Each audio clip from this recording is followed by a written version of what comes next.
Dawnbringer, and here to recite a few poems and essays. So there's going to be a selection of my poems and essays, and well, I'll be reciting some poems and essays as stated from this book, my Dawnbringer, the Spiritual Manifesto, Luminism Edition.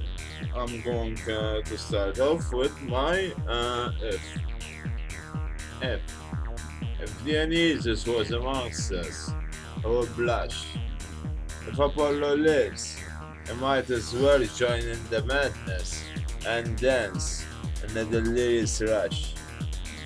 If Shakespeare had seen what would become of us, would have seen his tragedies as prophecies, unrequited love, flattery, and blindness to the truth, tragic themes becoming a bleak reality. If Freud had known what this humanity has shown, he would have seen disorders as every man's different order of traveling the path he has sown. If Nietzsche knew what the future had held, the overman would have been unforeseeable. For how can the solitary seagull be seen in this all-consuming earth? If you have just read my plea, know that this is mankind. A breed that shall bring its own destruction, if we never stop, reflect, and see. Well, that was my F. And up next, I'm going to recite this poem called Twilight of Pain. Pain is what is ever done to us ever since the day we are born, for we cry in resignation ever since we set foot in this world. So thus the question emerges, how can we ever hope for survival in this world, if our very first action is to shed tears? Like an innocent lamb, waiting to be slaughtered, in a world of brutality, would seem like the most logical analogy. Or would that be too far-fetched if one is an idealist, perhaps? Idealism in a world where we are constantly faced with fierce and harsh realities somehow does not mesh up, for pain seems like a perpetual drug that humanity is fed on a daily basis. The pain of death, the pain of loss, the pain of deceit, the pain of delusions, and the pain of sorrow.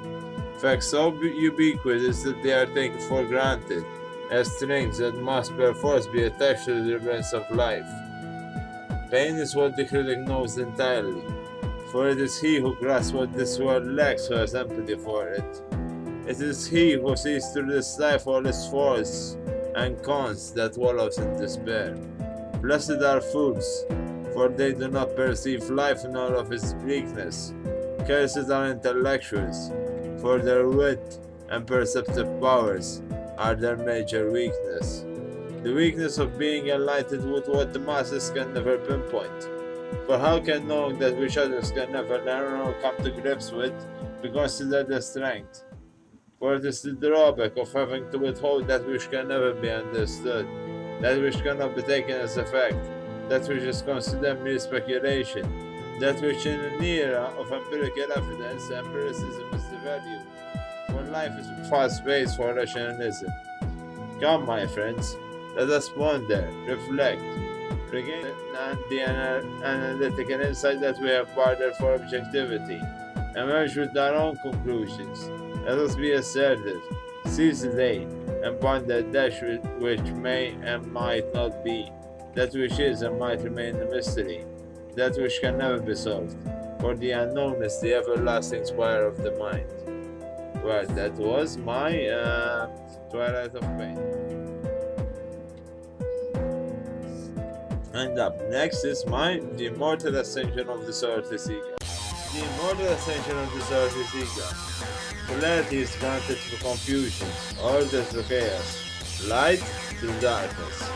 The true Apollo is created through the wisdom of the Dionysus, the man that finds true rationality, through the wisdom he gains with reckless vision.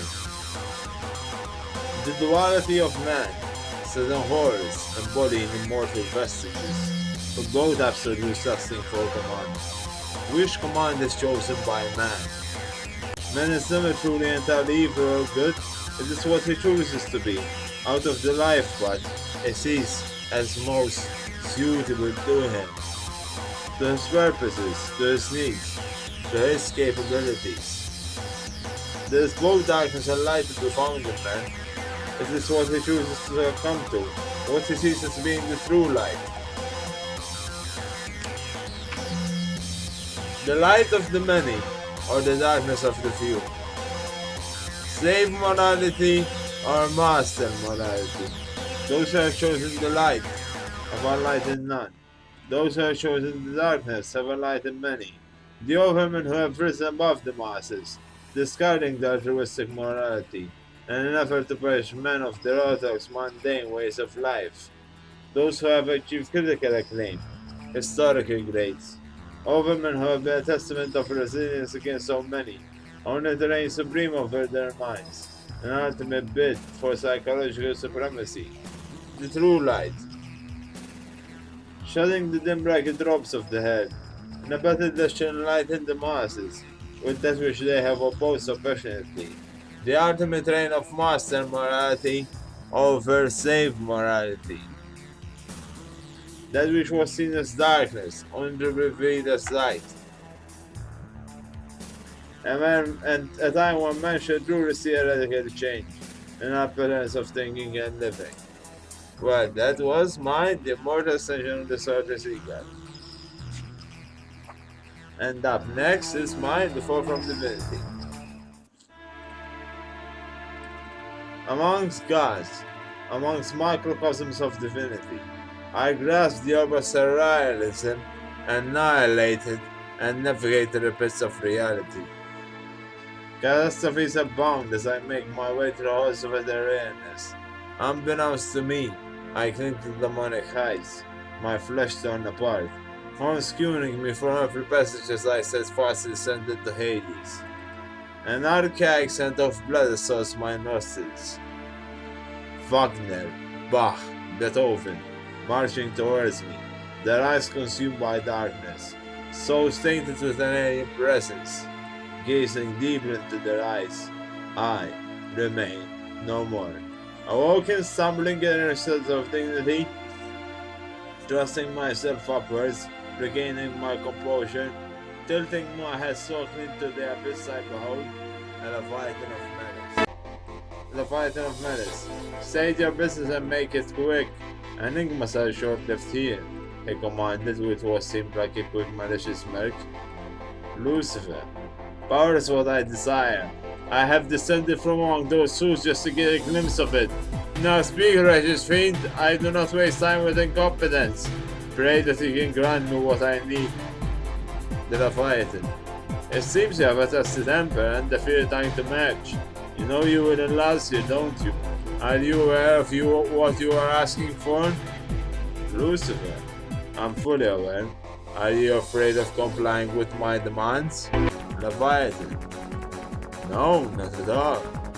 And I would rather not put you in perspective for your own good. Lucifer, succumb to my orders, you innocent wretch. I demand it now. Leviathan, be careful of what you wish for. You might get it rise of vengeance. Lucifer, I'll see more formidable foes and I'm not going to cower in front of a lesser. You are bound to my demands, fiend. Leviathan, hear me out, foolish mortal. Power is what you earn, and power you shall have. Power that shall have more power unto you than you have unto yourself. You've caused your own part in the damnation. Lucifer, sure, I couldn't have asked anything better. You know what they say about serving in heaven.